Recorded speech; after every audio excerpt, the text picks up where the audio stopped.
శాశ్వతమైనటుగా బహు ఉన్నతమైనటుగా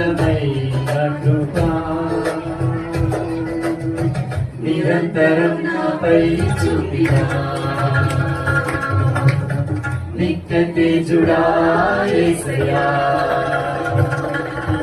వాత్సల్యమే నాపై చూపించిన నీ ప్రేమను వివరించనా నన్ను నీ కోసమే ఇలా బ్రతికించిన జీవాధిపతి నీవయ్యా